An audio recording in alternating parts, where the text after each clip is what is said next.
Hi friends, இன்னைக்கு நம்ம சாய்ப்ரோஸ் கிச்சனில் என்ன பார்க்க போகிறோம் அப்படின்னா பீட்ரூட் வடை எப்படி செய்யலான்னு பார்க்கலாம். அதுக்கு தேவையான பொருட்கள் 3 பீட்ரூட், ஒரு பெரிய வெங்காயம், 1/2 கப் துவரம்பருப்பு, 1/2 கப் கடலைப்பருப்பு, 2 டீஸ்பூன் ரெட் சில்லி பவுடர், கொஞ்சம் தேவையான அளவு சால்ட். ஸோ ஃபஸ்ட்டு நம்ம என்ன பண்ண போகிறோம் அப்படின்னா இந்த பருப்பு ரெண்டையும் ஒரு பவுலில் போட்டு அட்லீஸ்ட் 1 to 1.5 hours நம்ம ஊற வைக்கணும். ஃபர்ஸ்ட் ஸ்டெப்பு அதுதான். பாருங்க, கடலைப்பருப்பு துவரம்பருப்பு ரெண்டையும் நான் ஒரு பவுலில் போட்டு கழுவிட்டு இதை நான் ஊற வச்சிருக்கேன். இது 1 hour கழிச்சு ஊறினதுக்கப்புறம் பெருன்னு அதை அரைச்சிக்கலாம். நெக்ஸ்ட் பீட்ரூட்டை நல்லா கழுவிட்டு அதை தோல் சீச்சிட்டு துருவி வச்சுக்கணும். பாருங்க, நான் ஊற வச்ச பருப்பை மிக்சியில் போட்டிருக்கேன். இதை பல்ஸ் மோடில் வச்சு 1-2 அரைச்சிக்கலாம்.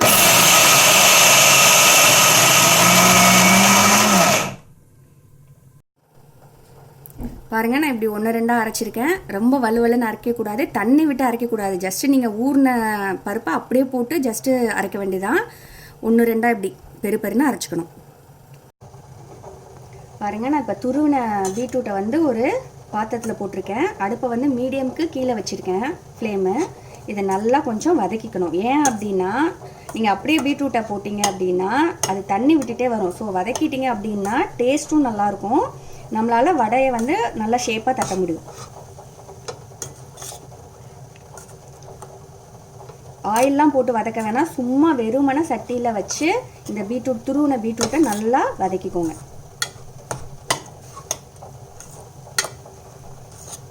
ஒரு 2 to 3 minutes வதக்கினா போதும். மீடியமுக்கு கீழே வச்சுக்கோங்க ஃப்ளேம். பாருங்கள், தண்ணிலாம் இந்த மேலே வந்துட்டு இருக்கு பார்த்தீங்களா? ஸோ இது நல்லா வதக்கிட்டோம் அப்படின்னா ட்ரை ஆயிரும். இந்த தண்ணிலாம் போயிடும். ட்ரை ஆனதுக்கப்புறம் நம்ம ஈஸியாக பருப்போடு சேர்த்து நம்ம வடையை ஷேப்பாக தட்டலாம். பாருங்கள், நான் அரைச்சி வச்சுருக்க பருப்பு அதோட நம்ம என்ன மிக்ஸ் பண்ண போகிறோம்னா நம்ம அந்த துருவின பீட்ரூட்டை வதக்கி வச்சுருக்கோம் இல்லையா? பாருங்கள், பார்க்கலே ட்ரையாக இருக்குது, தண்ணியே இல்லை. பாருங்கள், அது போடுறோம். அதுக்கப்புறம் ஒரு பெரிய வெங்காயம் நான் நைஸாக நறுக்கியிருக்கேன், அதையும் இதில் மிக்ஸ் பண்ணுறோம். அதுக்கப்புறம் 2 டீஸ்பூன் ரெட் சில்லி பவுடர் நான் சொன்னேன், ஸோ அதையும் இதில் போட்டுடலாம்.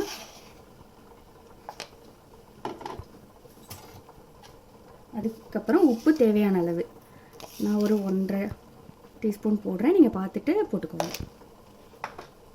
பாருங்கள், நான் எல்லாமே மிக்ஸ் பண்ணிவிட்டேன். நம்மளோட மாவு எப்படி இருக்குன்னு பாருங்கள். நம்ம நீட்டாக பால் மாதிரி பண்ணிவிட்டு அதை தட்டி வடையாக போட்டுக்கலாம்.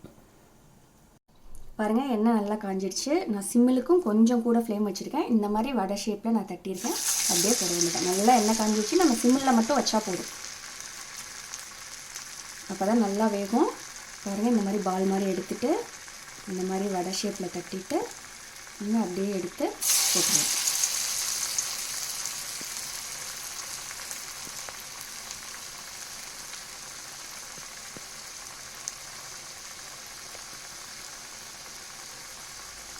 இதில் நீங்கள் கொத்தமல்லி வேணும்னா ஆட் பண்ணிக்கலாம், கறி லீவ்ஸ் வேணால் ஆட் பண்ணிக்கலாம், ஜீரகம் சோம்பு டேஸ்ட் பிடிச்சிருந்தது அப்படின்னா அதை கூட கொஞ்சம் ஆட் பண்ணிக்கலாம்.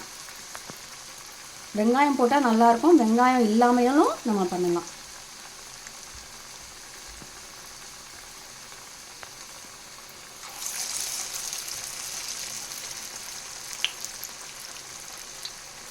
இது ஒரு நடையிலே ஒரு 5-6 வடை போடலாம்.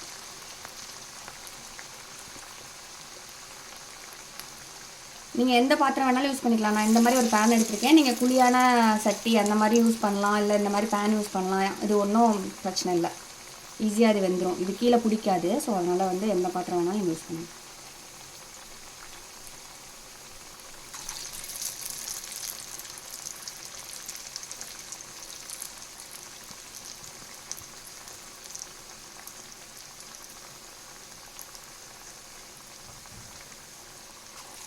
பாருங்கள், கிட்டத்தட்ட ஒரு 6-7 வடை நான் போட்டுட்டேன் இதிலே.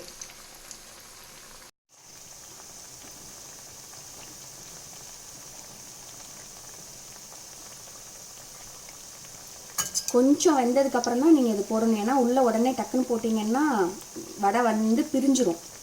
ஸோ அந்த சிம்மில் கொஞ்சம் வேகட்டும். வெந்ததுக்கப்புறம் இப்படி பண்ணி பார்த்தீங்கன்னா அது ஷேப் மாறாது. ஸோ அந்த டயத்தில் பாருங்கள், நல்லா வேகட்டும்.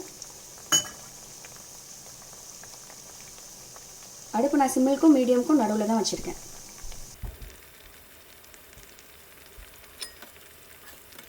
பாருங்கள், இந்த வடையெல்லாம் நல்லா வெந்துருச்சு. ஸோ நம்ம கொஞ்சம் திருப்பி போட்டு வேக வச்சுட்டு எடுத்து வச்சுக்கலாம்.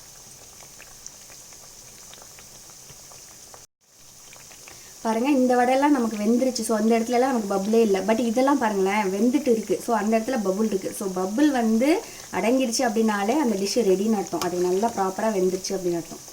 ஸோ இந்த மாதிரி இந்த பொசிஷனில் உள்ள வடையெல்லாம் எடுத்துக்கலாம் நம்ம.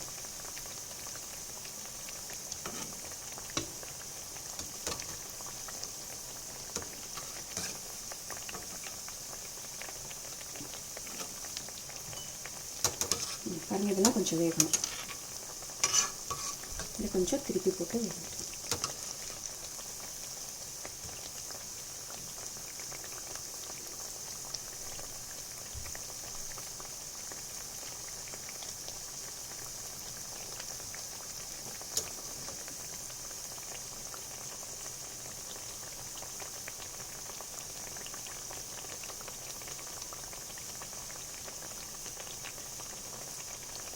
இது கொஞ்சம் நல்லா பபுள் அடங்கிடுச்சு.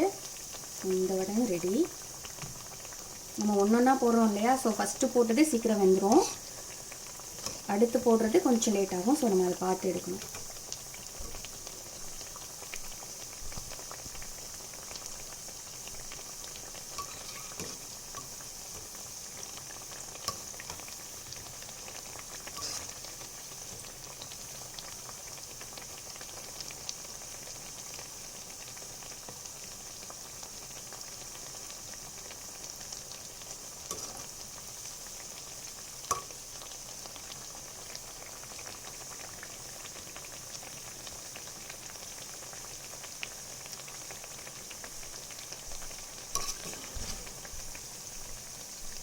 ஆல்மோஸ்ட் இதுவும் ரெடி ஆயிடுச்சு.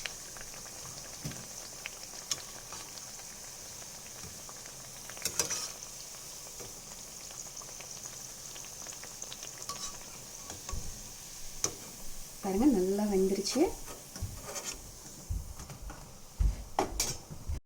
பாருங்கள், பீட்ரூட் வடை ரெடி ஆகிடுச்சு. கிட்ஸுக்கு வந்து யூஸ்வலாக பீட்ரூட் வந்து அப்படியே நீங்கள் பொரியலாவோ அந்த மாதிரி செஞ்சு கொடுத்தா அவங்க சாப்பிட மாட்டாங்க.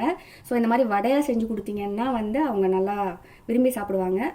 ஓகே, ஸோ பீட்ரூட் வடை ரெசிபி உங்களுக்கு பிடிச்சிருந்தது அப்படின்னா சாய் ப்ரோஸ் கிச்சனை ஷேர் பண்ணுங்கள், சப்ஸ்கிரைப் பண்ணுங்கள், பெல் பட்டனை மறக்காமல் ப்ரெஸ் பண்ணுங்கள். Thank you friends.